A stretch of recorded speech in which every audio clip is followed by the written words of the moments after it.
In order to start, we got to pray to be able to get things going. So if you just join me in a word of prayer. Dear Lord, Father, we thank you so much for this evening and for an opportunity to meet new friends and to be able to just explore things regarding finances and how they can become better over time. So Lord, we just turn this night over to you. In Jesus' name, amen. Thank you so much for being here. We're going to just get rocking and rolling. A couple of things before we get started.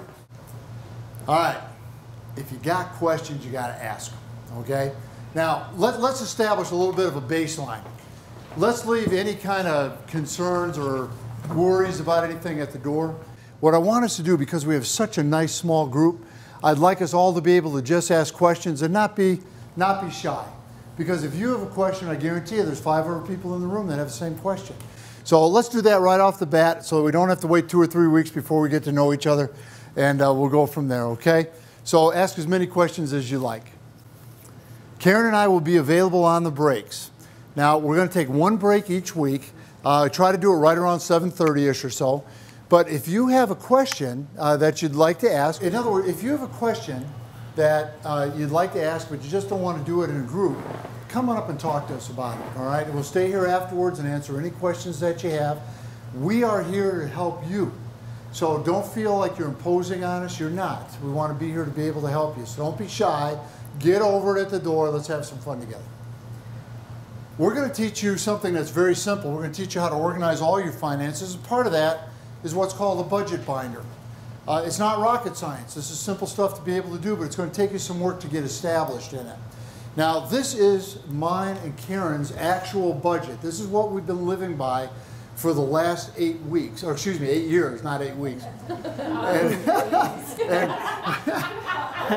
a little bit longer than that. It is a little bit. And you know, because of this, we were able to eliminate a lot of debt, and we were able to take care of increasing savings and doing things. And this is part of what we're going to teach you. Now, this is going to be here every single week. I want you to pick it up and touch it and open it and look at it and get a feel for what this is like, because this is what we're going to teach you. If you have any questions about it, Karen's the oracle of all knowledge, so go on over and just ask her for any information to be able to do that, okay? All right, we're really glad you're here. I really am. I'm thrilled to death that we have such a small group. I was so excited to see the sign up.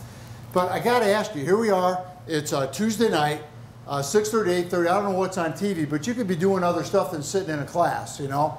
So I got to ask you, what brought you here? What kind of financial issues or concerns brought you here to come to this class? Go ahead. Well, my husband and I, we make plenty of money, but we don't have anything to show for it. And that is not unusual. And we have two very different ideals about money. You know, I would like to scrimp and save and stuff, but he's the opposite. And he gets mad at me because I don't spend money. Like, I don't go out and buy myself all of this stuff. And that, you know, and it's just like, so it's really kind of hard to, I'm trying to kind of get us to mesh. To match up, you know, and that is, thank you for sharing that. That is not uncommon. In relationships, frequently there's one person that's a spender and another one that's a saver. And it can create conflict in a relationship, right? Will your husband be joining us during the class? Well, yeah, like I said, we just have two different ideas about money. So. So there's no problem whatsoever. So. Well, your job then is to bring this stuff home and help teach them as we go along through there, okay? And I'm sorry, I saw another hand. Sage, was that you? Go ahead. Lots of debt. Lots of debt. Yeah, you know, good deal. Thanks for being so honest. You know, that's what brings a lot of us here, is that issue of debt, to be able to get taken care of them. We will teach you how to be able to do that as well. Anybody else? Debbie? Retirement. You know, we only have probably about 14 more years. Not long. Right. His mom says to me the other day, oh, you still have 14 years. And I'm like, no, we only have 14 years. That's right. And that time goes by like that. It does. I got to tell you, Karen and I had a wake-up call, what, about 2 years ago, 2.5 years ago. We were sitting down talking, and we're going through the finances, doing the things that we're going to teach you. And we both stopped, and I said, I'm 57, and Karen's 31, you know, and, okay, maybe not. But, ooh, I'll take that. But we stopped, and we said, you know what? We're like 4 years from being retired. And although we have done some planning, we certainly had more things that we wish we would have done earlier, and all of a sudden that time goes by. So that 14 years is like tomorrow. It's going to go by very, very quickly. So we have to make sure and plan for that. We'll teach you some of the things along that line as well. Whatever brought you here tonight, I will guarantee you something. You will learn something of significant value. It will help you in all aspects of your life, not just financial. It's going to be a little bit of a tough course, I'll be honest with you. You're going to work in this class. It's not just me giving you information. You're going to get homework every night, and you're going to be working. I like to equate this to really a college level course, because you have to be able to stick to the basics and do the things that I ask you to do. The work is worth it.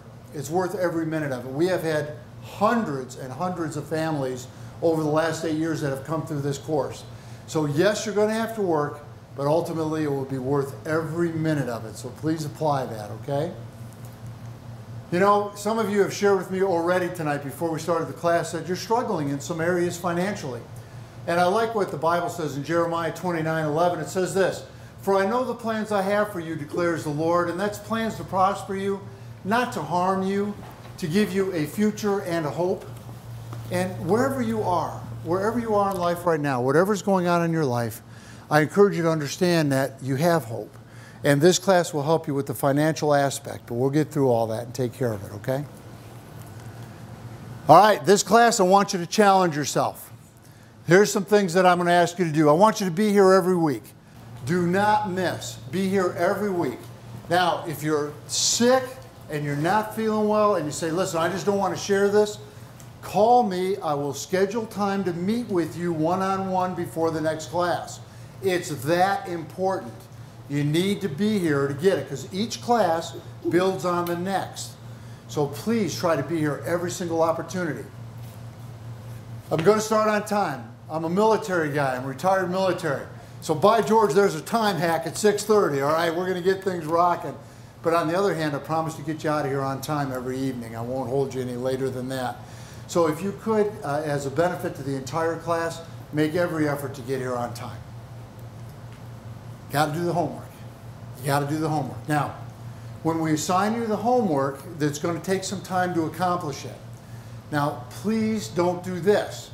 Don't wake up next Tuesday morning and say, oh, I need to start my homework. Because if you do, you will not have it done.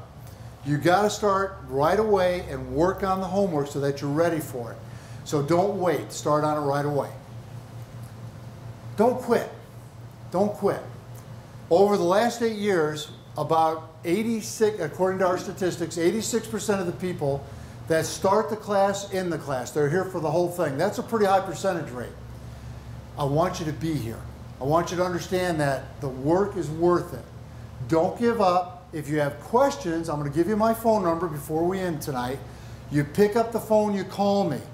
I will answer your questions anytime. Any of your previous class people will tell you that.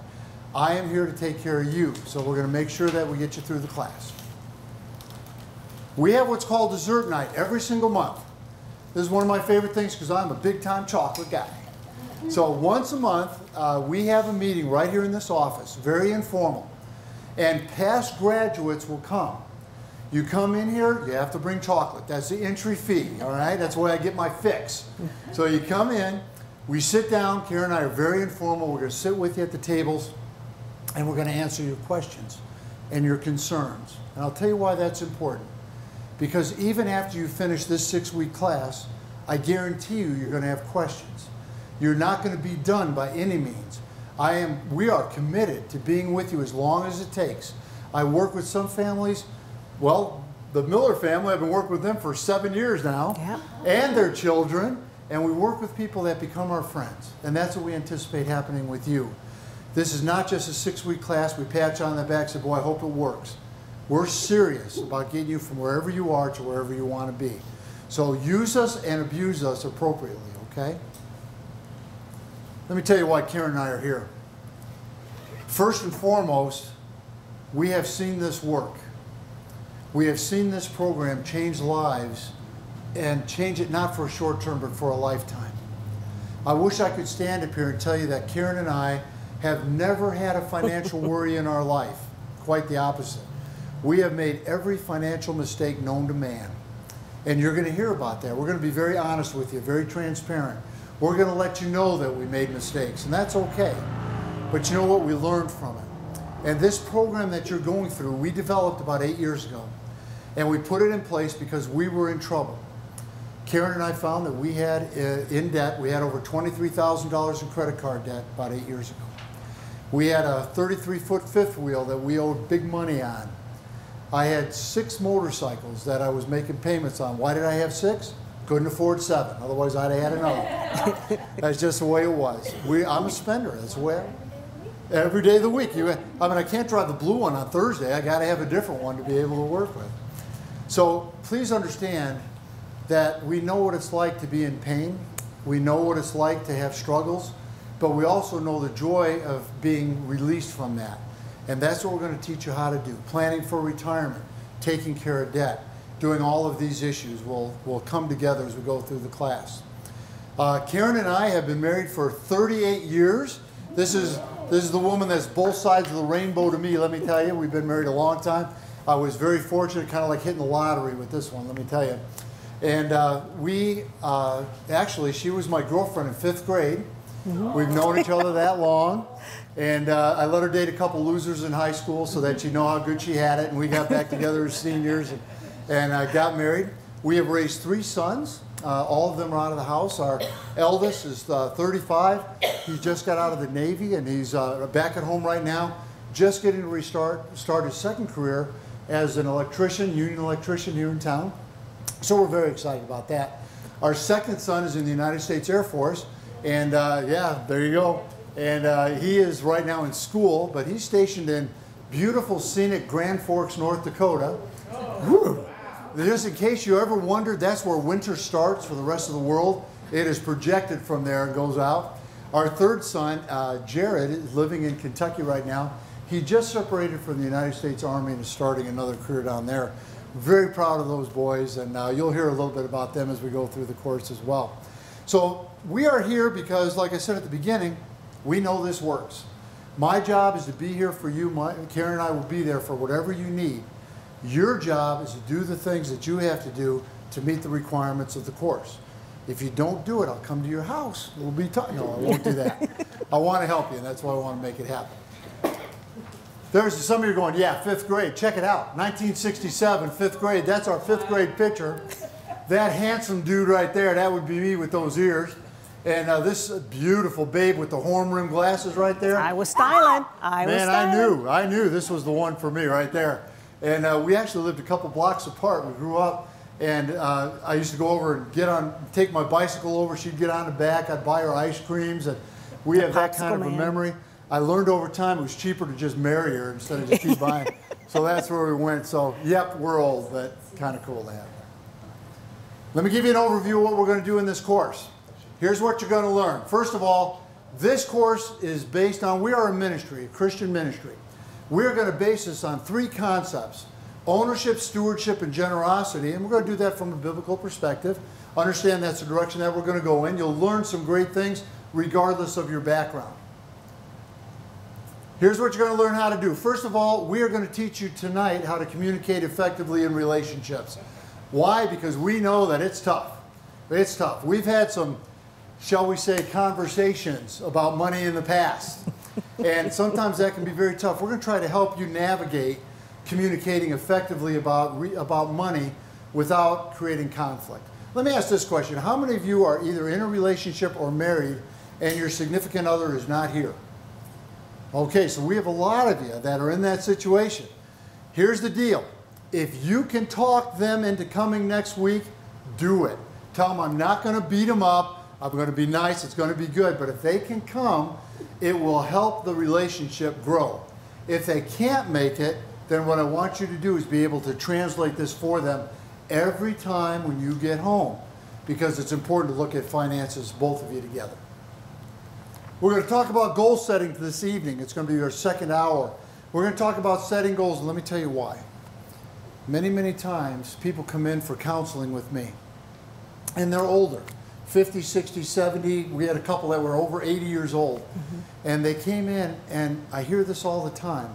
Mike, at this age, I thought we would be here, but we're not. We're all the way over here. And in America, that happens very frequently because we don't set goals.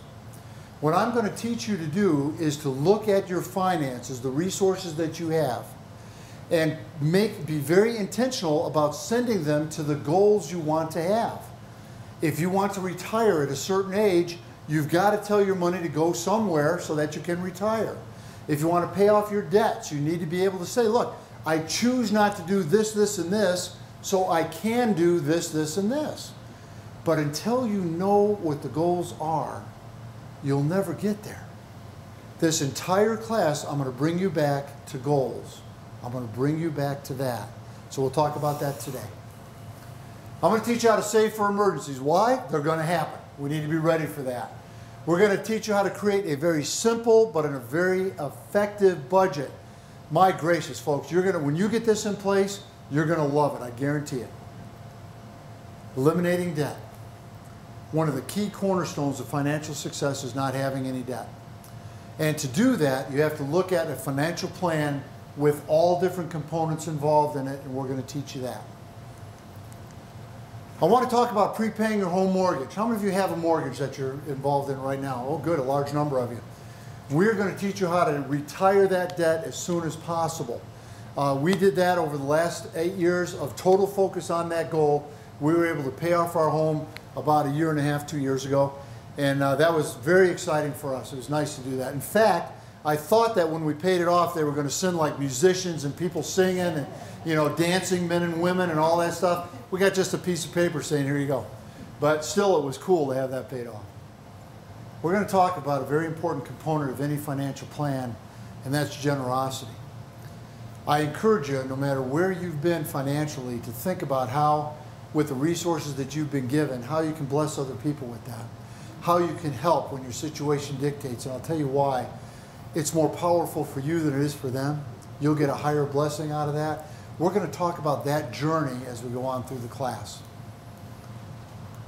You got a workbook. Take it out, open it up, page 3. Now this is yours. You're going to take it home. You're going to bring it back every week. You'll notice that the lines, the pages are all perforated inside there. So you can take and you can cut, you can tear them out and use them however you want to. But that's how we got it set up. Ignore the picture. There's a picture of me in there somewhere. Don't worry about that. Not a great one. All right, page number 3 is your table of contents. Follow along with me.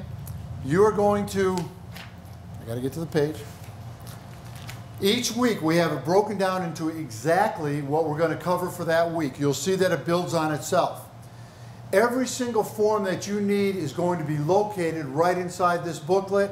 There are extra copies in the back and also available for free on my website. I want you to write all over these papers so that you take some good notes. On page 5 to 7, you will see the scriptures that we use to reinforce the concepts of the budgeting that we talk about. Those are there for you because frequently in the classes, when I put them up, a lot of people try to write them down real fast, and I don't want you to spend the time doing that. That's why I give them to you. From page 46 to 58, go ahead and turn to page 46.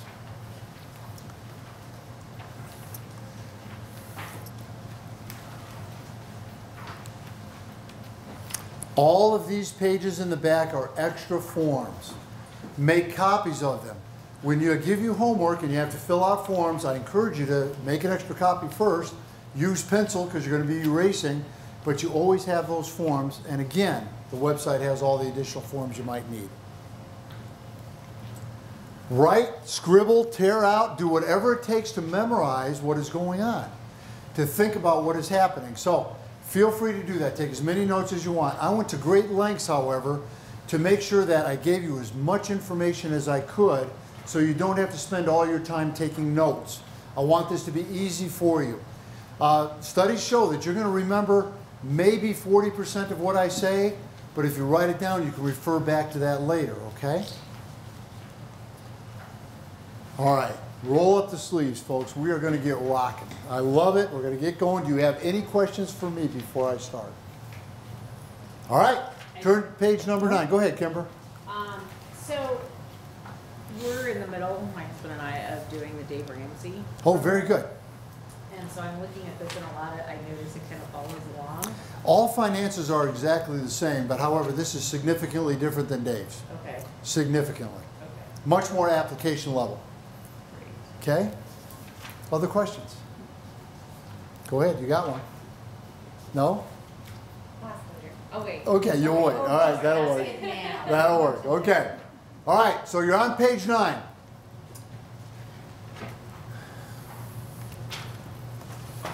Let me turn to that page. All right, we're going to talk about effective communication. Why does this first hour? Because communication is fundamental to financial success in any relationship. It is very difficult to make progress if you're on different pages or if you're doing things differently. So we're going to talk about that. Now, today I'm going to talk a lot about husband and wife or people in a relationship. So please understand that initially we're going to come from that perspective. However, if you are a single person here today, all these things that we're talking about, I would encourage you to get what's called an accountability partner. Somebody that will hold you accountable on whatever you want to achieve. It's very important to do that. That way you have somebody that you share the goals with that'll tell you, hey, you know what, you shouldn't do that because you're trying to accomplish this. So consider that. All right, first of all, I love this. George Bernard Shaw says this: the single biggest problem in communication is the illusion that it has taken place. Isn't that true? We think that we're communicating. We're actually talking. Somebody's making noise somewhere. But communication is different than that. It is two people coming together with concepts and ideas and discussing them. That's where we want you to go. We don't want to have the illusion. I like what Julie White says. She was the Mother of the Year in California about a year ago. She said this: be a student of your spouse. Learn what makes each other tick and what makes each other ticked off. Do you know what ticks your partner off? Do you know what that is? You know? Mm-hmm. How do you know? I know when I've ticked him off because he gives me a subtle warning. He starts clenching his jaws. He's still smiling. His eyes still say, I'm listening, but the jaws are going, and I know that at this point I have a choice. I can keep on pushing and push this into a real drown-out conversation, or I can back off and he'll relax. So everybody has some subtle biophysical things that their partner does. You know what they are, and you know what gets them going and how to cool it off. Yeah, we just don't go there. You know, I try not to be too mad. All right, here's some communication thoughts. Does this surprise anyone? And this is in your book. Follow along with me. Number one cause of conflict in a relationship is finances. Number one cause. So if we can eliminate that, doesn't every aspect of your life get better? Being able to talk about money without arguing and fighting, very important. 55% of couples hide financial assets from each other. By a show of hands, how many of you, no, we're not going to do that. 55% of couples or people in a relationship hide money from each other. I have to tell you a story. We had a couple that were coming through our class, and actually they made an appointment to meet with me one-on-one. And they were coming through, they said, okay, we'd like to meet. We set up a date to be able to do that. And as we were going through this, getting everything set up, I got a call 2 days before the meeting, and I got a call from the husband first. And he said, Mike, I know that we're meeting on Thursday, and I just want to talk to you a little bit. He says, you know, I have some money that I have set aside in a savings account, and my wife doesn't know about it, and I'd rather she didn't know about that, so I don't want to go there with that, but I know you talked about it in the class. And I said, well, you've got to be honest about what's going on. I said, I will not necessarily bring that up, but I encourage you to do so, and we ended the phone call. So I thought, okay, we're going to get this taken care of. So the next day, the wife calls. I thought, oh my gosh, okay. So she calls me up, and I said, how can I help you? She said, well, I know we're meeting tomorrow, and I just wanted you to know that I have a credit card that my husband doesn't know about, and I just don't want him to know about that, but you know, so I don't want to bring that out. And I said, okay, you know, we'll talk about that, but I'm going to just bring things open. So the day of the meeting comes. We get in there, we're sitting down, we're going through all this financial stuff, we're working back and forth, and I get to a point in the conversation, and I said, is there anything else that either of you have not shared that is important to our discussion today? And I zipped it, and I just got quiet. Now, have you ever been quiet in a meeting for 2 minutes? It is the longest 2 minutes. You can hear the clock ticking. You can hear drip rolling or sweat rolling off their back. I just said, I am not going to say anything. And finally, the wife said, honey, I just wanted to tell you, I've got a credit card. I've had it for a while. I know you don't know about it. I just want to get that on the table. We'll go ahead and take care of that and make sure that we do that or put your name on it. And he said, that's fantastic. He said, thanks for sharing that. That was it. No more, no other words. And I sat there and I thought, in my mind, I'm going, this guy's not going to bring this up. And I got real quiet. And I said, okay, is there anything either of you like to add? And I got quiet for about another minute. Finally, he said, honey, I've got an account, a savings account. I use it primarily for hunting, but it's got this amount of money in it, and I'm sorry that I had that hidden. But you can't do that. You got to be open and honest with each other. You can't wait for Mike to be able to be involved and be real quiet and make that happen. But that was a unique circumstance. We frequently don't say what we really mean because we want to avoid a conflict. Does that ever happen? You just don't want to bring it up. You don't want to go there. You don't want to have a fight. So we get quiet about things and we just let it roll. Don't let that happen. Open up. Share what you want to say. Couples seldom discuss finances unless there's already a problem. The train's already left the station. You're already in debt. Now you're pointing fingers at each other. You've already made a mistake on a purchase, but it's already done. Now you want to talk about it. What we want you to do is talk about it ahead of time so you don't have those problems. That's where we want you to be. This is a term that is going to become part of your life from this day forward. Money dates. Now, let me tell you something about money dates. Money dates is an opportunity to be able to discuss finances without emotion, without anger, without frustration. Okay, I just lied because anytime you're talking about money, you get yourself a little bit emotional, right? Money dates are going to be something I'm going to assign you to do every single week. You have to make time to do it. Let's talk about it. First of all, you're going to have one money date at least every payday, any payday, to talk about what's going to happen with the money. Very important. Whenever a change occurs in your life, for example, you get a raise in pay or you have a decrease in pay, or money comes in, or you have a change in goals, or you're going to make a purchase, you need to talk about these things. And the way to enter that conversation is to say, honey, could we sit down and have a money date? Just like to talk to you about this. Okay, that's what you want to make sure happens. When a financial decision has to be made, you do that together. You do that together. That's when a money date should occur.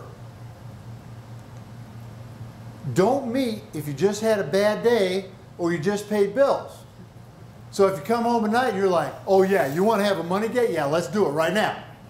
If you're upset and angry and you're frustrated and you want to kick the dog, you don't want to do that, don't have the money date. However, you can't use that as an excuse every single week. You got to have money dates to be able to make that work, all right? Money date doesn't have to be a long meeting. Why don't you address that one, sweetie? Some of our best money dates have been in the car. We're on our way somewhere, we got a 20-minute drive. That is a great place to have a money date. For one of you, neither one of you can walk away. So you're sitting there having a discussion about it, and you can solve a whole lot of issues on your ride to anywhere. So we've had some great money dates right in the car. Absolutely. We just talk about stuff. We are so used to doing this that it's just part of our lifestyle. If we have something financial, we know that we're at a level in our relationship now where we can just communicate without having to worry too much about getting into a fight. It doesn't happen very often. Is that the way it started? No. Oh, no. Karen made a lot of mistakes. We had a lot of fights. No. We had to evolve into this. So wherever your relationship is, understand that, okay? I want you to remove all the distractions that get in the way of having a money date. Now, how many of you have children at home or grandchildren? All right. Can they be a distraction? Okay, so I recommend if you're going to do that, if you're going to have a money date, that you take the children, maybe put in a DVD, they can watch some kind of a cartoon or whatever they want to do. Duct tape works really good, you know, 2 legs and 2 arms, they're not going to get in the way. But you need to eliminate that distraction. Also, cell phones. Turn it off. You're going to have a money date, turn it off because you're going to be interrupted. We're so involved in technology. Turn off the television where you're meeting. Turn off the radio. Make it so that you and your partner, you and your spouse, are in an environment where you're not going to be disturbed so that you can talk about this, I guarantee you'll find it to be much more productive, much more. Here's the tough part. I want you to sit down. I want you to hold hands.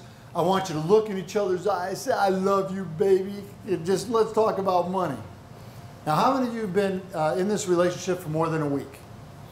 This is going to be hard. We had in one class, remember this is earlier in the year, we had one class where we were doing a little exercise that we're going to do in a while. And the husband grabbed a hold of the wife's hands and they were talking and he said, wow, your eyes are brown. But I thought, oh, great, here we go. We don't want to do that. But you see, I want you to create a level of intimacy where you can really communicate, where you can make this a very personal meeting. It may be a journey for you. Be open to your partner's counsel. Be open to your partner's counsel. Karen is way smarter than I am, way smarter. So I go to her for advice. Sometimes I don't like to get it, but we bring different things to the table. There's things that I'm good at financially. There's things that Karen is very good at financially. We play off each other's strengths in order to make the best decisions that we can. What I don't want you to do is be in an environment where somebody makes the decision and the other person just has to live with it. That is not productive, not productive. Never make a significant financial decision without your partner's agreement. Why don't you talk through that one, babe? I'll let you do that part. Which one are we talking about? We're talking about the amount of money we spend. Oh, we have an agreement that we do not make any purchases that's $100 or more without calling about the person first, ever, no matter where you're at. We have to call first. So it was smaller than that when we first started because we needed to control ourselves because we were out spending each on our own with our own paychecks and going crazy. So, but now we're up to the point where it's just $100, and it works out really well because if you think about it, if you just stop for a second and call the other person before you spend, two things are going to happen. You're going to discuss it, or you're going to say, I don't want to call them about this, and you're not going to buy it. So it's going to be as simple as that. We started with an agreement at $25 while we were working on eliminating debt. We just wouldn't spend over $25. And like Karen said, now we're at $100, all right? So I buy a lot of stuff at $99.95.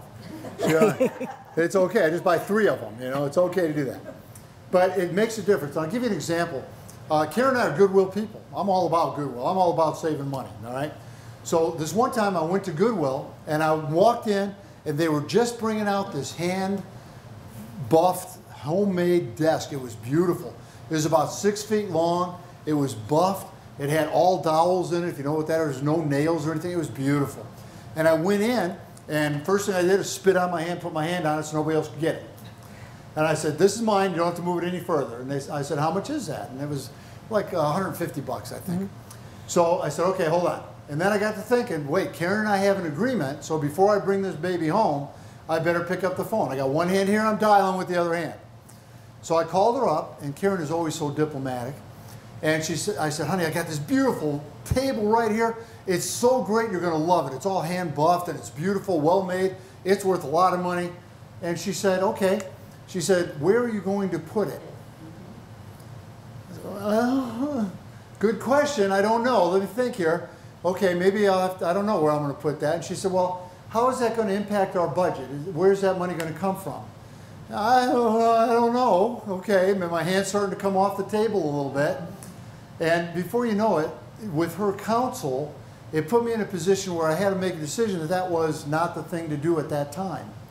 Had I not called her, I would have brought home this table, had no place to put it, and I would have spent money that could have been used elsewhere in our budget, you see? So come up with an idea, a minimum of what you're going to agree on, that's what you're going to spend, okay? If you agree on financial decisions, you share the consequences, whether they're good or bad. If we make a decision together and it turns out to be a really bad decision, there's none of this. Well, you did that, because we do it together. Yes, ma'am. I have no idea what you're talking about here because I'm a single person and I have nobody here to task. That's right. And that's what I had mentioned at the beginning. You don't, because a single person, you don't have somebody that you relate to right now, but look at an accountability partner, somebody that will help you be accountable.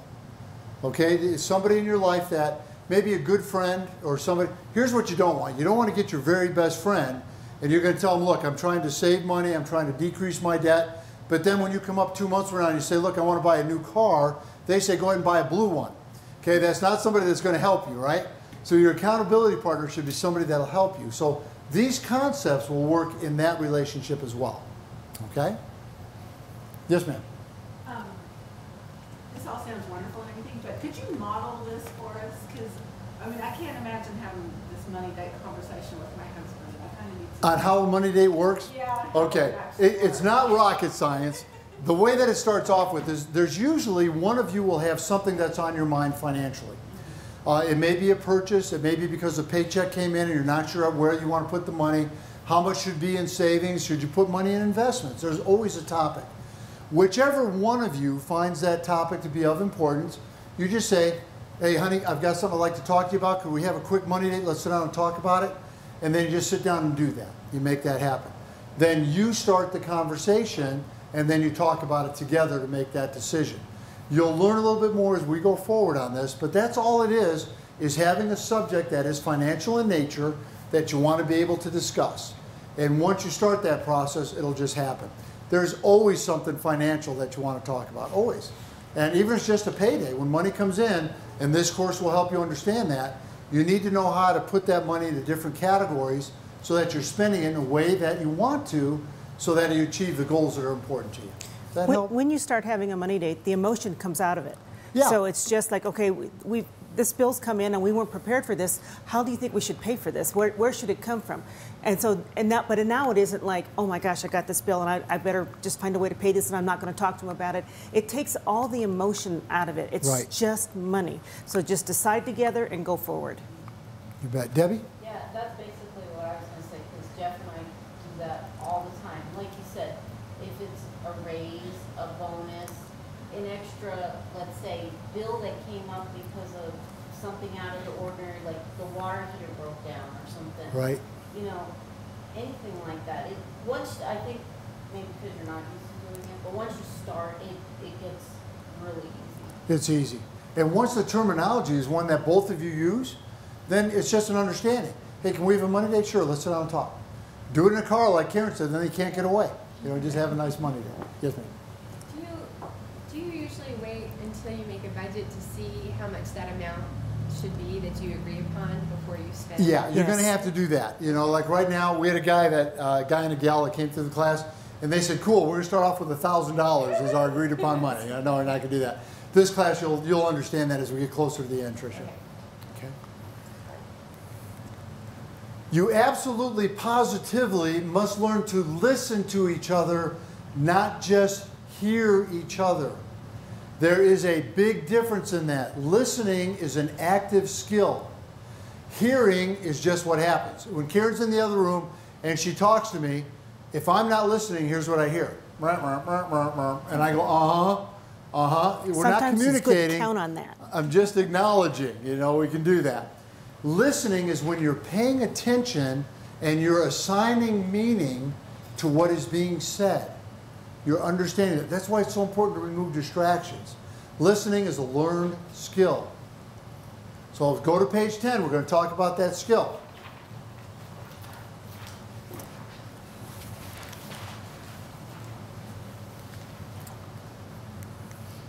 All right, here's a new rule that you're going to learn. When it comes to listening, I want you to start practicing what I call the 95-5 rule. What that means, if you're talking to your accountability partner or to your spouse, whoever brings up the topic, whatever's important during that money date, they get to start and they speak for 95% of the time. All right? So that the other person is just listening and their 5% allows them to ask questions. So if Karen comes to me and she's thinking about buying something, she says, look, can we have a money date? I'm thinking about buying whatever. And we sit down. My job as the listener is to look at her, pay attention to what she is saying, and to keep quiet. Now, when I want to clarify something, my 5%, I just ask a question. Honey, would you help me understand that a little bit better? Tell me why this is important. You see, now I'm gathering information. That's my 5%. When it's my turn to speak, I talk for 95% and she does the listening and that 5%. It's very important for these reasons. I got to give undivided attention. I can only do that if I keep my mouth shut and I'm looking at her and I'm paying attention. Maintaining eye contact, very important. Can you understand a lot by looking in someone's eyes and seeing what's going on? You really can. And we don't do that very often, do we? A lot of times we just don't pay that kind of attention. But I will tell you that if you sit down and you turn to each other and you look at each other during a financial conversation, you will find that the whole conversation will take on a very calm demeanor. Very calm. Now, if you're with an accountability partner, Judy, you don't have to hold hands and look deeply in their eyes, okay? But the communication concepts apply. They apply. Don't develop your response while he or she is speaking. I am guilty of this. Let me tell you. Karen will start a subject. She'll start talking about something. I'm a solver. I'm a problem solver. Karen will start telling me. She gets out 2 sentences. I'm like, yeah, I know how to fix that. Hurry up, get done with what you want to say so I can solve this. That's not listening. You see, I get ahead of the game. I'm not listening to everything. In fact, sometimes you're not. Sometimes I don't even want him to answer. I don't want him to solve anything. I just want him to listen so that I can kind of solve this in myself, in my head. I just want to vent this out. So it took us a while because immediately he's like, do I need to call them? Do you want me to take care of this? No, I just want you to listen. Because that was something that he wants to fix right now. Let's fix it, move on. It's just the way I'm wired. It's just the way I am. So my tongue has all kinds of bite marks in it because while she's doing her 95% of her speaking, I'm biting my tongue and making sure that I'm not trying to solve these issues without having all the information. Do not interrupt. That's why the 95-5 rule is there. If Karen is speaking for 95% of the time, I don't want to be interrupting her every 2 seconds. Really, how did that go? Well, tell me more about it. What are you talking about? They shouldn't have done that. I'm mad. Who do I call? What do I need to do? Doesn't it stop communication when you're doing that? So the 95% of the time, I allow her to talk. I got to keep my mouth shut. When it's my turn, I get to talk and she gets to just listen. It helps communicate by getting all the information out there. It's a whole change in lifestyle for most of us, a complete change in lifestyle. Don't talk at each other, talk with each other. Okay, honey, here's what we're going to do. I want to buy that car. I really like it. It's only going to be about $1,000. Why don't you go down to the bank tomorrow, pick that up, get a cashier's check, bring it on home, we'll go ahead and get it taken care of. Is that communicating? Am I speaking at her or with her? Instead of that, how about this? Honey, can we have a money date? Let's sit down. I got this car that I saw on Craigslist that I really like, and I think we ought to talk about that. How about if we sit down for just a few minutes? Let me show you the car. This is how much it costs. Do you think that this is a good purchase? You see the difference? At or with. We're able to speak together about that. It is a journey. It takes time. But not only will this help you in your financial life, but in every aspect of what you do. Every aspect. Respectful and effective listening is key to understanding your partner's feelings and needs. Feelings and needs. I hate to be a little bit stereotypical here, but guys do a terrible job of this. We're not great listeners in most cases. We have to learn that. Learn to ask questions. It's a tangible way of demonstrating that you care and you want to understand what your partner feels. Listen to their response. So remember, my 5%, in this example, Karen is bringing the topic to the table. She has 95% of the conversation. My 5% is simply to clarify things I don't understand, and I do that by asking questions. And those questions are going to be open-ended questions. Open-ended questions begin with who, what, where, when, why, and how. And it encourages dialogue. Honey, how do you feel about that? Why did you choose to make that decision? You see, those kind of questions breed somebody to be able to give you an answer that is more than just yes or no. Anything else, a closed-ended question can be answered usually with yes or no. Karen, were you mad about that? Yes. We're done. Gee, that was fun. But you see, if you can teach yourself that you can ask open-ended questions, be thoughtful about your questions, then you can gather more information and you can solve an issue quicker by doing that. Not only is this very powerful between you, but in your employment, learning how to ask good questions. With your children, good questions help them to be able to share more information. You just got to apply this to all different aspects of your life. It's a skill that goes across your entire life. I'm going to put you to work. I love this. You've been here almost an hour. You're going to work right now. Here's what we're going to do. Now, because we don't have a lot of the spouses here, this is going to be a little bit different. But this is part of your homework this week that you're going to take home with you. And when you get an accountability partner, how many of you are single? Right? How many of you, okay? So you three are going to find an accountability partner, okay, to be able to work with.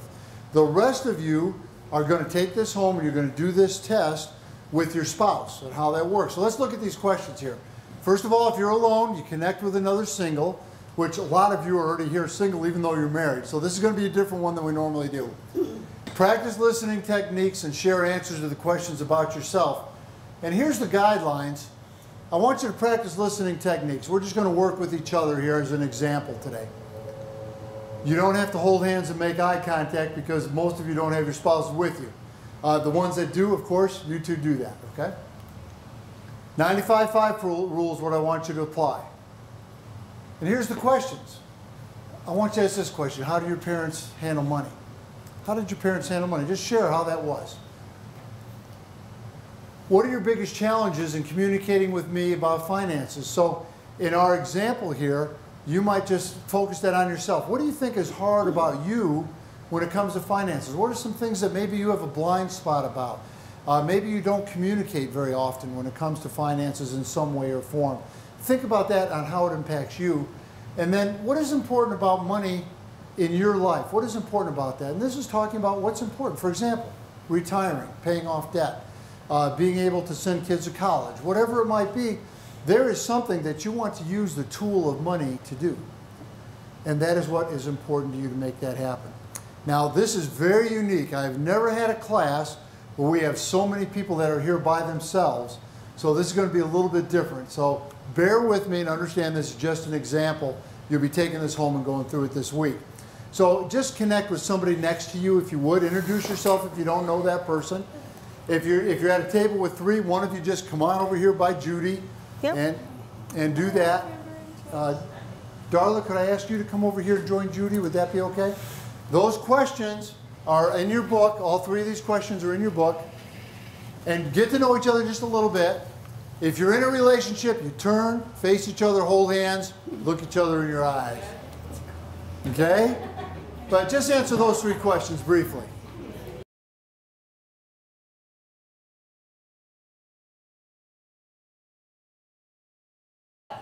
Let's talk about these three questions and why they're important and why you're going to do this for your money date this week. First of all, how did your parents handle money? Does how your parents handle money influence how you do spending now? Yes. Absolutely, positively, but we don't think about it. So by understanding how your accountability partner or your spouse grew up and how that money was handled will give you insight as to why they're doing things the way they do it today. That is history. What happened in the past? What are your biggest challenges in communicating with me about finances? That is about the present, and that will be an interesting conversation when you get there and you have that. So that's about the present. What is important about money to you? You're going to learn a lot about what is important in the future. Man, we got to have money so that we can, you fill in the blank. Money is a tool, that's all it is. But without it, you can't accomplish things. So what's important about money to you? So figure that out. Talk to your accountability partner. Make that happen, okay? This week, you're going to do that when you get home as part of your homework. Questions about anything there? Conflict resolution. Turn to page number 12. Can there be conflict when it comes to money? Woohoo! Yeah, I can. All right. Absolutely. Let's talk about it. First of all, conflict isn't always bad. In fact, it can be a tool for strengthening your relationship. Communication is taking place. You are communicating. It's a conflict. Can you have conflict without yelling and screaming? Yes. Conflict, disagreement is okay. It's not a bad thing. My gosh, if we were always on the same page, what a boring life it would be, right? So you got to be able to understand that. There's 3 factors that are essential to converting harmful conflicts into healthy ones. 3 things I want you to consider. The first one is goodwill. Not a phrase we use very much. But if you want goodwill for whoever you're in a relationship with, if you want the best for that person, you will find that it's going to be much easier to resolve a conflict. Always think about it this way. Karen and I love each other. We care about each other. So when we have different opinions on things, if I approach it from the fact that I want the best for her first, more than I want it for myself, and she wants the best for me first, doesn't that help in resolving that conflict? It really does. But that's a journey we have to work on. Second one is I want you to have a written agreement. I want you to have a written agreement. I'm going to go into depth on that in just a minute. And I want you to be very quick to forgive. Quick to forgive. Let's take a look at goodwill first. That is simply loving each other and wanting the best for each other anytime that you're handling a conflict. If you can enter into the conflict with that mindset that I want the best for whoever you're in a conflict with, this problem is going to be resolved that quick. But if it becomes about you and all about you, and your spouse is all about them, man, it's a tough journey to find middle ground, right? It's a hard journey. All right, Karen and I have developed what I call a list of nevers. And I want you to develop one as well. These are things that we have agreed we will never do when it comes to conflict. First one is this: we will never threaten divorce. We will never threaten divorce. I am sick and tired of you doing that. I've had enough. You're spending all the money. We're in debt. I'm done. I want a divorce. I'm out. Once it leaves your lips, it becomes an option. If you say that during the battle, you can never take that back, and it becomes one of the options on the table. Never threaten divorce. Sorry, baby. Okay. Never confront in public. If you have a disagreement and you're out in public, that's not the venue to be able to discuss this. We got a couple examples. You want to go through one? Our children were young, and we were on vacation in Utah in the Arches and Canyonlands, and there's one of the places that we were told about while we were there called Promontory Point. And it's kind of Dead Horse Point, Promontory Point. And they said, this is the best place. You can see 4 states from up there. It's beautiful. The Colorado River's coming through. And it just was a short drive from where we were camping. So we were on our way up there. We were talking all about it, and the kids were all excited. They were young, but they were really excited about it. We arrived there, and we walked up to where it's all this Promontory Point, and it has the railing right there, and you can just really see forever. But the best spot was right there in the peak, where the best pictures could be taken, where you could see forever, where you could really appreciate the beauty of that area. Well, unfortunately, there was a couple there standing right at that point, having a knockdown, drag-out fight, right in front of God and everybody. And so people were just hovering around, and their language was colorful. So much so that my kids were saying, oh, they need soap in their mouth. And we're like, yes, they do. And, you're still going to cover their ears. They were just having it out.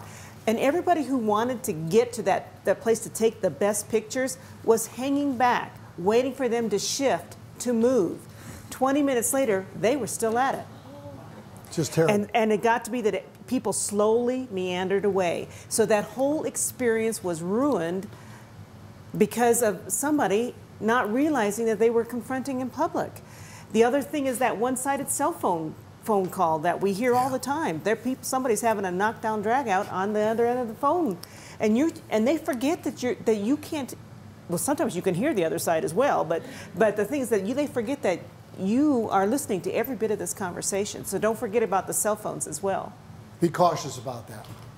Another thing we agreed to is to never verbally attack. Are you out of your mind? You are the stupidest woman I've ever seen in my life. You have got to be kidding me. You did what? Oh yeah, that's going to be a good night. That's verbally attacking. That's letting go. That's losing control. We have agreed that we're never going to do that. We're never going to do that. Never resurrect the past. You get in an argument about something, and all of a sudden it starts going down a rabbit hole. And you bring up, yeah, well, in 1972, you did this. If it's in the past, it's in the past. You got to let it go. Don't bring it back up. Let it go. We've agreed not to do that. And because we have these agreements, it keeps us from getting into dangerous territory. Here's our list of always. These are things that we've agreed always to do for each other when it comes to handling money. We always ask permission to address the conflict. When we do have discussions about money, when we do see things differently, we have a conflict, and it creates tension between us, we'll say, let's take a break. And what I recommend is when the conversations get heated, go watch Andy Griffith. Why? Because you can't be mad after watching Andy Griffith. You just can't. All right? So take a break. And then when you're calmed down, come back and say, honey, could we sit down and talk about that? Is it a good time now?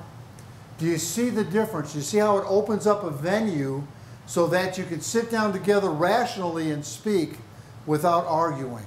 Without arguing. It also, if you've asked, can we talk about this, and they say yes, they can't close the door. They Right. can't. They have now given you permission to discuss it, so they can't say, I'm not talking about this, because you've already asked permission and they've given it. Right. And if they say no, that's okay. You know, honey, can we talk about it now? No, I'm still a little upset. Right now is not a good time. Let's talk about it later. That's okay too. It's okay to do that. But you got to address it. Always admit when you're wrong. Always admit when you're wrong. If you make a mistake, you need to say, look, I shouldn't have done that. I'm sorry. I made a mistake. Boy, that's hard to do sometimes, isn't it? We let our pride get in the way, and we just don't want to do that. But if you get used to admitting when you made a mistake and just admit that, now you can move on. Always listen. We've agreed that we will always listen to each other. That's why that 95-5 is so important.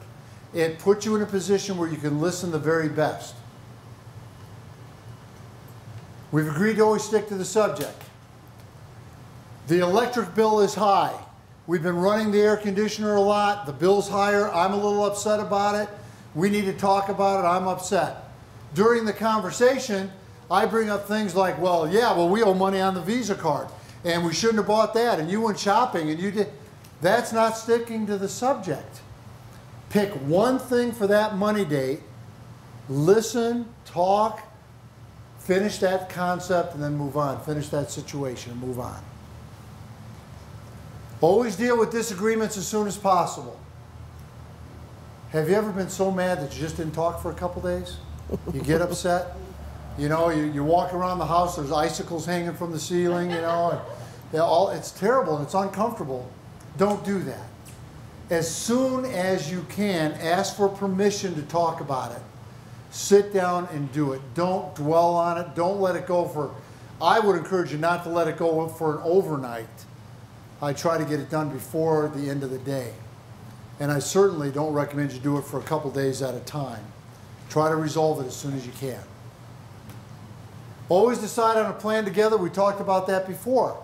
Karen and I have agreed that we are going to come to an agreement together. Good consequences, hit the button. Good consequences, we both get to pat each other on the back, say, boy, that was great. Bad consequences, we say, well, we shouldn't have done that, let's move on. But when you make decisions together, you make a plan together, now you can go forward. That's what I encourage you to do. Sometimes one of you may be the one who just takes all the blame all the time. So I won't mention who that would be. But sometimes he'll say, I always make stupid decisions. I can't believe I made another one. And I said, no, this wasn't an I decision. This was a we decision. You don't get to take the credit. Because then that pulls that off his back. And now he's taking the guilt away from him because we made the decision together. It was a bad one, but we made it together. It wasn't his and it wasn't mine. And I tend to do that. You know, I'm the type of a person that if something goes wrong, it must be my fault.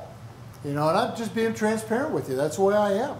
So we have to work through that together. We understand that we do these decisions together to make it happen, But I'll take the blame for stuff that we both did together.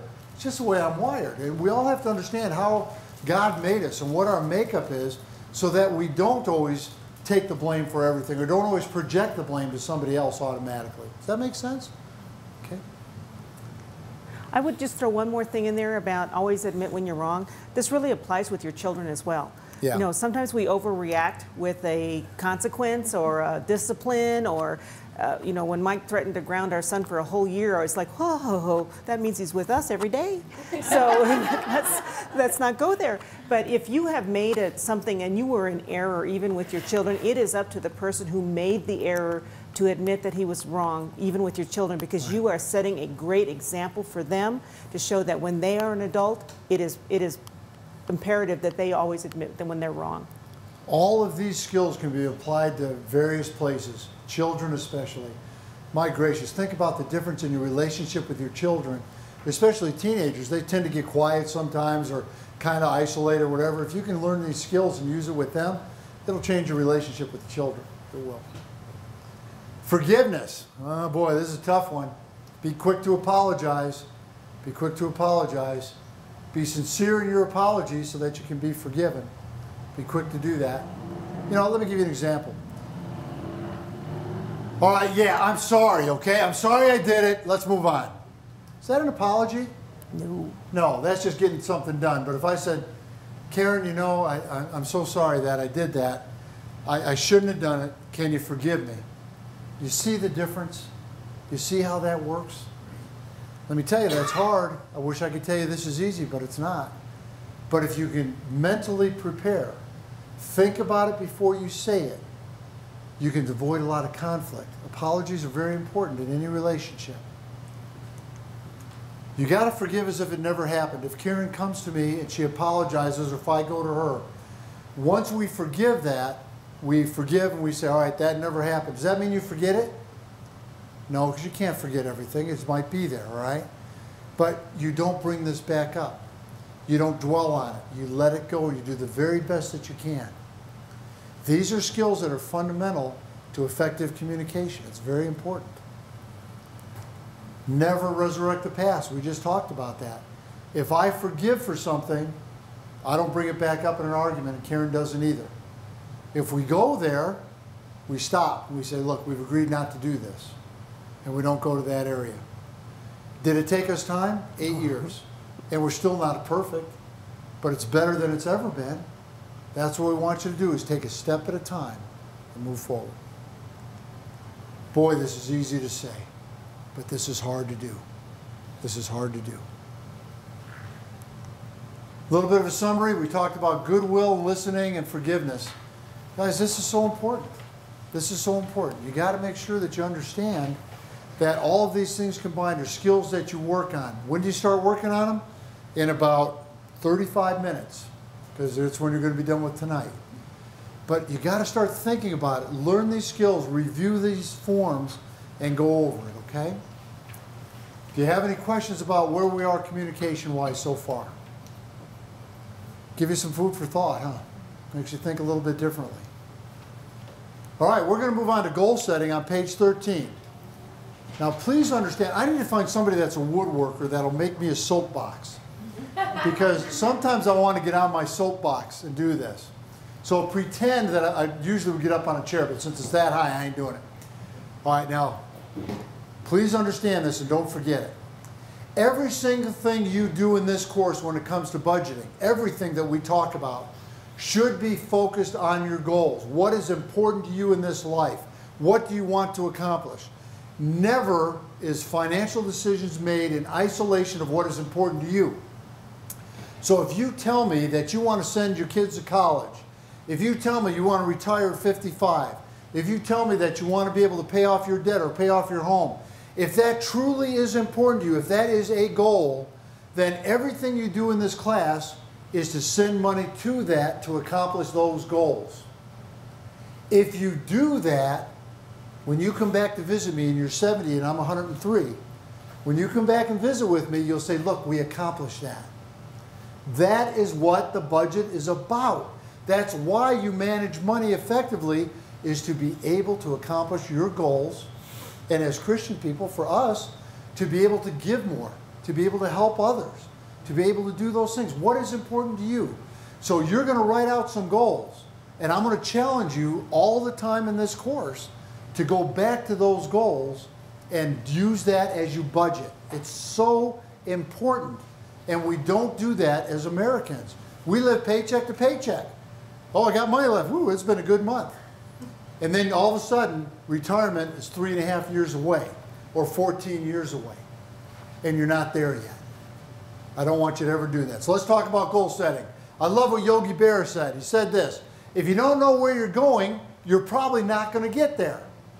That's exactly right. Do you know where you're going? That's what goals are. Where are you headed? What are you doing? That's what that quote means. If you're a Christian person today, your goals should be kingdom focused. I think that's critically important. If you think about what you're doing with the resources that God has given you, how do you apply that in your day-to-day living? How do you do that? For Karen and I, we focus everything on what we would do with that because we believe that everything that we've been given is from God.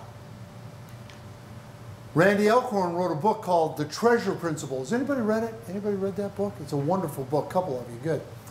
In that book, he talks about, as a person of faith, he talks about living for the line and not for the dot. And what that means is this: we should live as if, or we do live as if this is our eternity. That's the way most of us live. All of our plans fall around this short time that we're here on this earth. You're going to be here 70, 80, 90 years. That's it. And then we're done. So what Randy Alcorn says is, instead of living with everything focused on this time that we're on this earth, why not think about eternity? That's the line. That's what goes on forever. And if you're in that situation, you should think about, how would God have me handle the money and the possessions He's given me? And focus from that perspective. And that's what we tend to do in this class, is talk about it from that area. Okay, goal setting. First of all, it must be in writing. Why? Somebody tell me. Why do you think that's important? So you can keep referring back to it, right? It's written down, you can look at it. I recommend you stick it on a mirror, stick it on the refrigerator. If you have kids, don't move their stuff that they drew for you, or your grandchildren, but still put it somewhere where you can see it. You should be able to have vision on it. It keeps you focused, right? It's got to be achievable, but it's got to stretch you. So you tell me what your goals are going to be. You sit down, you write them out, you say, this is what's important. Have you challenged yourself? Have you said, look, this is where I want to go. I want to do something more. I want to become something more, do something more. Think about that goal. A short-term goal is less than 5 years. That's the way we're going to define it in this class. Anything between now and 5 years would be a goal that is short-term. So somebody give me one short-term goal. 5 years or less. What do you want to do in 5 years? Catch up a credit card or something. Okay, take care of a credit card debt, right? Get that eliminated. That's a great short-term goal. Here's some things that might fall into that. Maybe you want to put $1,000 in your emergency savings account. Great. That's a good goal, short-term. Maybe you want to pay off a Visa card, as Jeff just said, retire some debt. Intermediate goal is going to be between 5 and 20 years. 5 and 20 years. So here's a goal. Maybe pay off your car. It amazes me that we can get a 7-year loan on a car. I remember when you could only get 3-year loans on it. Yes, I'm old, but you can only get a 3-year loan. I almost said mortgage. That would be wrong. But now we can have debts that are longer than that. How about going back to school? 5 to 20 years. Maybe you want to go back and get yourself a degree and be able to do that. Or maybe send a child to college. That might be something that falls into that category. That is an intermediate goal. A long-term goal is to be 20 years or longer. 20 years or longer. I'm 57. A long-term goal for me in 20 years is to be alive. I think that would be a great one. So you got to look at what your goals might be. Some examples of that might be to pay off your home mortgage. Get that taken care of. Eliminate that debt. Another one might be to be able to save for retirement. The best time to start saving for retirement is yesterday. The next best time to start saving for retirement is today. You want to prepare for those things. So when we talk about goals and length of goals, this is what we're talking about in these times. Begin planning with the end in mind and take small steps. I'm going to use a little bit of an example. About 5 years ago, I weighed 248 pounds. That was how much I weighed at that point. I was a big guy. The reason Hostess just went out of business was because I went on a diet. That's what happened. I decided that I was going to trim up, I was going to lose some weight. The end result was I wanted to get down to about 200 pounds. That was my goal, to do that. So I started with that goal in mind at the end. I said, I want to lose 48 pounds. So is that the end? Is that what I do? Okay, I want to lose pounds. Let's go on. Let's go get a Twinkie. No. Are there certain things I had to do to lose weight? Yes. So I have to take small steps. We'll talk about that. What do I need to accomplish today, this month, this quarter, and this year to make that goal a reality? So, with my goal of wanting to lose weight, I had to do some things. What are things that come to mind when it comes to dieting? What are some things that have to be done? Exercise. Exercise, exactly. So I started swimming 3 times a week. Monday, Wednesday, and Friday. I still do that 3 times a week. The first time I got in the water, I'm 248 pounds. The lifeguards are walking next to me with harpoons because I'm the great white whale, okay? I'm trying to get to the other end. I was sucking oxygen like nobody's business. It was tough, but it got better, right? So you have to exercise. That's one goal. What else do you have to do? Lose weight. Pardon? Change what you're eating. Change what I'm eating. Yep, change what I'm eating. Let me tell you, I'm a chocoholic. I am in. So I needed to make a change. So I used the Atkins diet. I did that I still do that to an extent. Right now I'm leveling. I stay at the weight I'm at. But I used that diet. So I had a diet plan. I had a change. Instead of eating carbs, I changed so that I'm eating more proteins than the carbs to do that. That helped me trim up to do that. So that's some of the things that I had to do. I also lift weights on Tuesday, Thursday, and Saturday. Swim Monday, Wednesday, Friday. Lift Tuesday, Thursday, Saturday. On Sunday, I sleep like 20 hours because I'm so tired. No, not really. But that is what I had to do. So I made changes in my life. I knew that I had to exercise, and I knew that I also had to lose a certain amount of weight on a monthly basis. So I tracked how much I lost. So you see, by getting a goal and knowing what the end result will be, I break it down into small steps.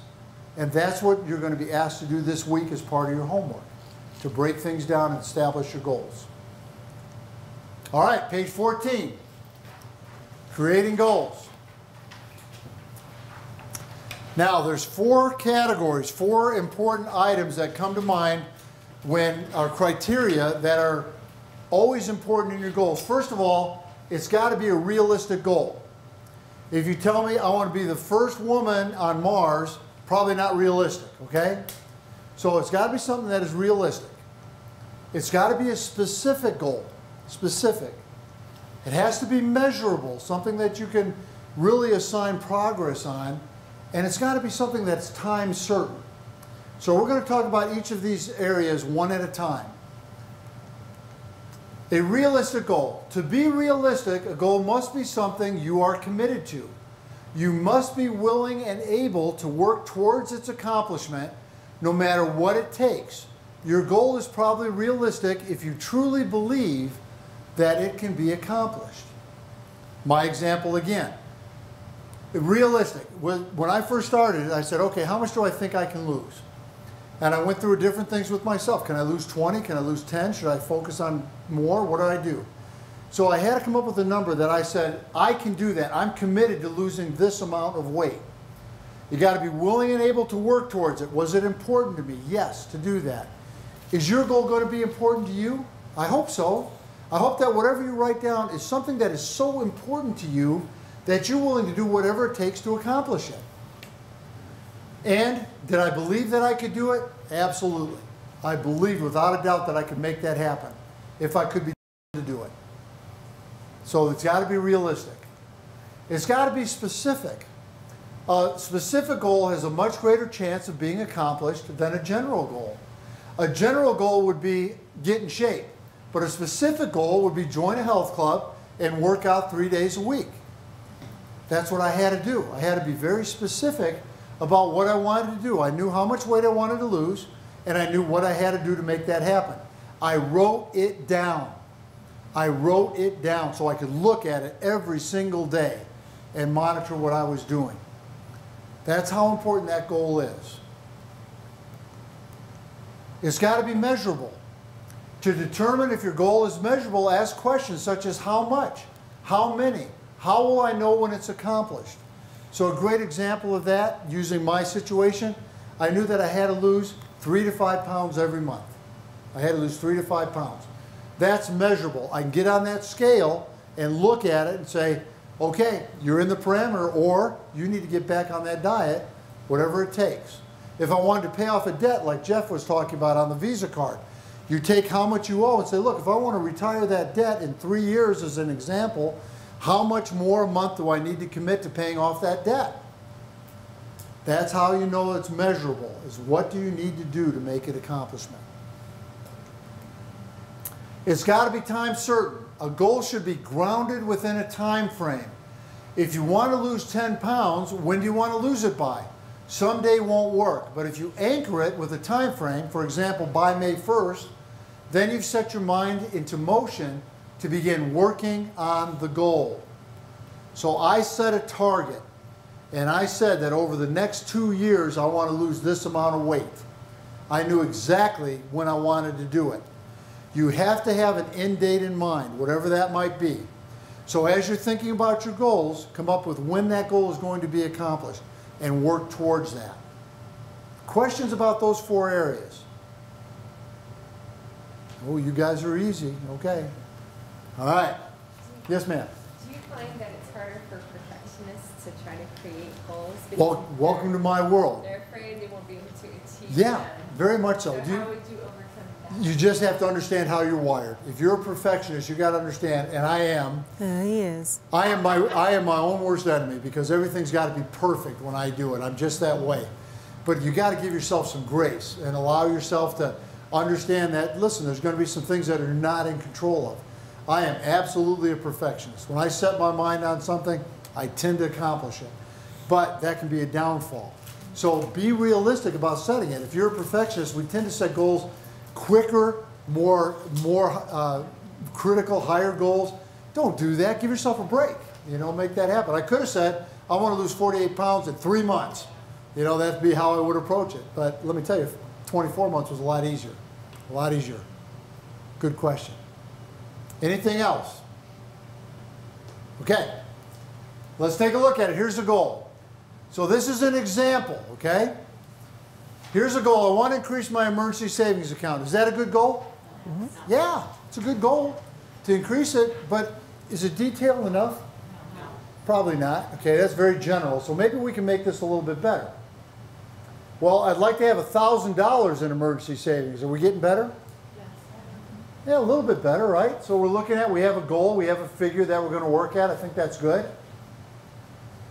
Well, here, let's get a little bit more detail. I'd like to have $1,000 in emergency savings by depositing $25 from each paycheck, $50 each month. Are we getting more focused? Is that goal becoming clearer? Yes. Can we make it better? Yeah. I think we can make it a little bit better, right? So let's look at this. You're on page 15, by the way. I want to have $1,000 in emergency savings by depositing $25 from each payday, or $50 in each month, starting March 1st, 2014. I will achieve this goal on November 1st, 2015. $1,000 divided by $50 a month is 20 months. Is that a well-written goal? Mm-hmm. Absolutely. Absolutely. So this week, as you're developing your goals, I want you to make it this detailed. I want you to really get specific about it. Why? Because when we start the budget next week at 6:30 on Tuesday night, that goal, those goals, are going to be where we're going to start focusing on. It's critical. It's critical. All right. So is it realistic? Here's how you can define that. First of all, in this case, for this example, do I have the resources to commit? That would be the question. Do I have the discipline to do it? Do you? Is it important enough to you that you're going to be disciplined enough to make that happen? Is it really important to you? Is it that realistic? Don't write down something as a goal that's not important to you. Don't do it. Do I believe that it's attainable? If you can answer those questions, yes, then you've got an attainable goal. You've got a realistic goal.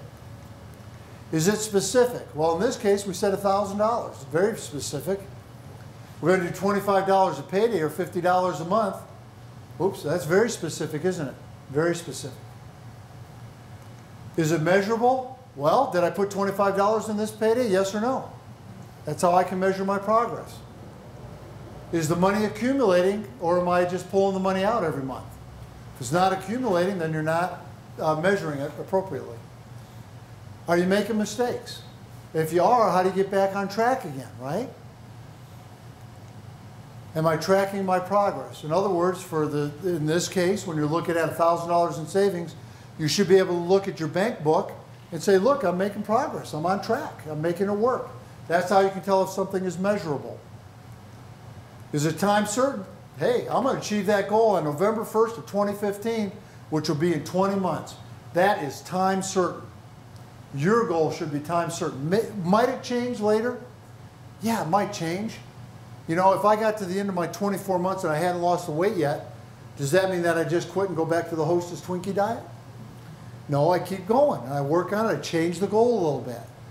But you got to have a target to shoot for. Whatever that goal is, you need to have that target. Questions? Page 16. You got a goals worksheet there, goal worksheet. It's going to be part of your homework. Now, if you look at that goals worksheet, if you look at that goals worksheet and follow along with me, you notice that at the top you have a number of lines on there. That is where you will write out your goal. And then underneath that, you break that goal down to define it. Is it realistic? Is it specific?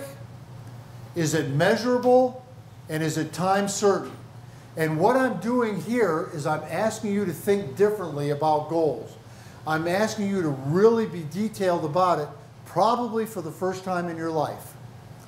Once you do this and get used to this habit, you will find that you're going to be very successful in setting goals.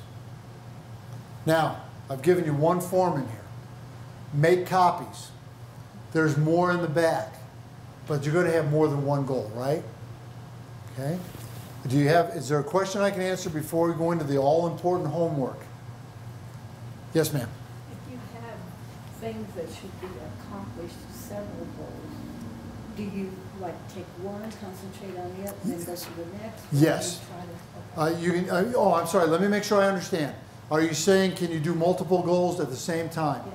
The answer to that is yes, you can have multiple goals. Some personal and some financial.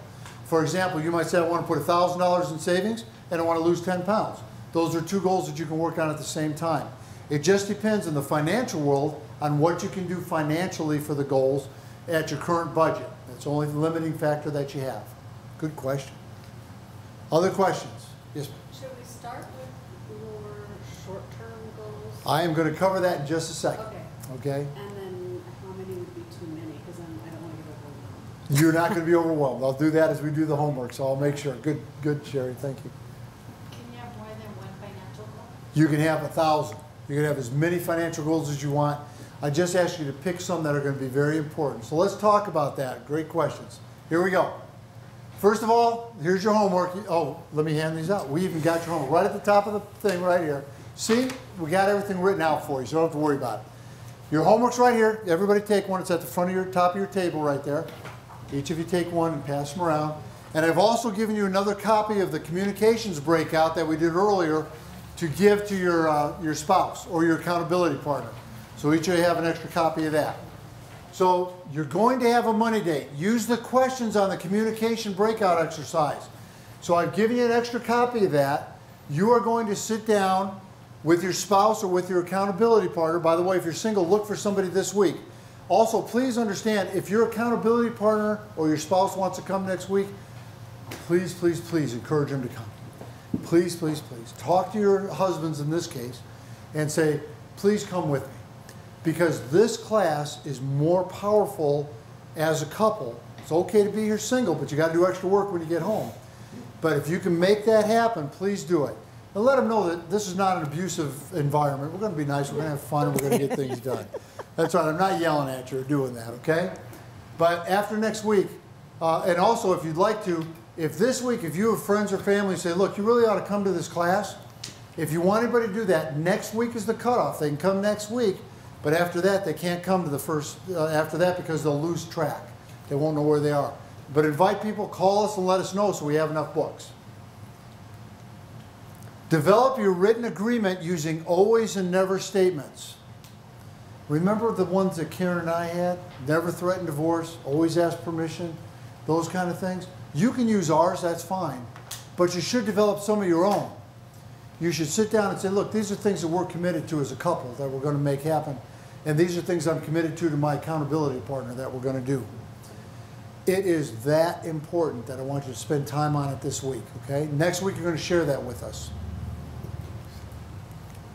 Create a list of goals, both personal and financial. Okay, so here's the way this is going to go. I want you, when you get home, I want you, if you're single, you can do this yourself, but if you're married or in a relationship, I want you to go to separate rooms. And I want you to get out a piece of paper, and I want each of you to let your mind flow. And I want you to write down everything that is important to you. I don't care if it's a personal goal or it's a financial goal, but I want you to write that down. You don't have to go through all the details at this point. Just write down the goal. Do it separately. Then come together at a money date and sit down and say, share with me what your goals are. You will be amazed at what you'll learn about your spouse. Do that. Start talking about it. Then what I want you to do is I want you to pick the top financial goals that are important to you and the top personal goals. Let's say that you pick 3 of each as a starting point so you don't get overwhelmed. I want you to pick those and develop those. But what I want you to do for this week's homework is develop one financial goal only for me. One financial goal that is, let's do a short-term goal, okay? Let's do one within the next 5 years. One short-term financial goal, and I want you to fill out that worksheet in detail with all 4 of those components that we've talked about today. So just to be clear, when it comes to this exercise, you go to separate corners of the house, you fill out all the information, dream and let your mind go, come together, share that together, come up with whatever 3 that you think are important, personal and financial. If you want to do more, you can. If you want to do less, you can. But you're going to bring me one financial goal, short term, 5 years or less, and it's going to be detailed on that worksheet. Any questions about that homework assignment? Okay? Select one short-term goal as a couple or with your accountability partner. We're going to talk about it next week. Then I want you to complete the goal worksheet for that one for me. You should complete a goal worksheet for each of the other ones, but you don't have to bring those to class. Okay? Questions? How many of you thought we were going to talk about money tonight? Wouldn't you think coming to a financial class, by George, is that what we do? But do you understand the importance of communication and understand the importance of goals? You see, without that, I could teach you how to do a budget all day long, but it won't be successful. We've got to get on the same page. And that's what these other things are for. This class is different than you're going to get anywhere else, and that's why. Questions? All right, take out a pen. Write down this phone number.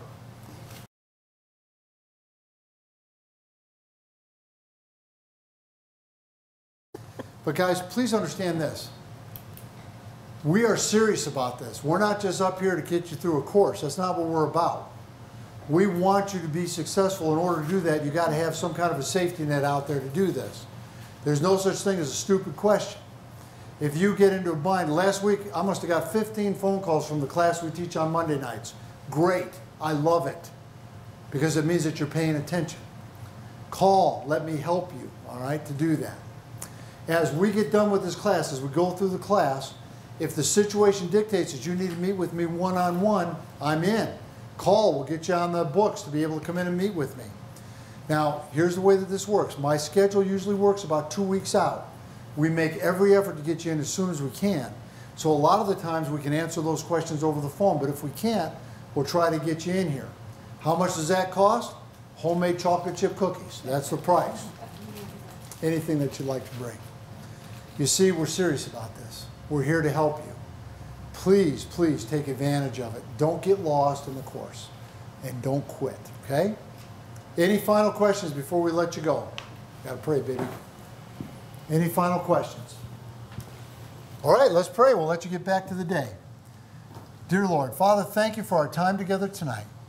Thank you for starting this process where we can take care of handling your resources in a way that would honor you and provide us with a more comfortable life ourselves to be able to do that, Lord. And we just ask that you would free up the calendar to be able to give time to taking care of this homework assignment that we'll be focused on it this week, to make it a priority to come back prepared for class next week, Tuesday. Give us safe travel. Bring us back next week. In Jesus' name, amen. Amen. Have a great night. Be safe, and we'll see you next week. Thanks for being here.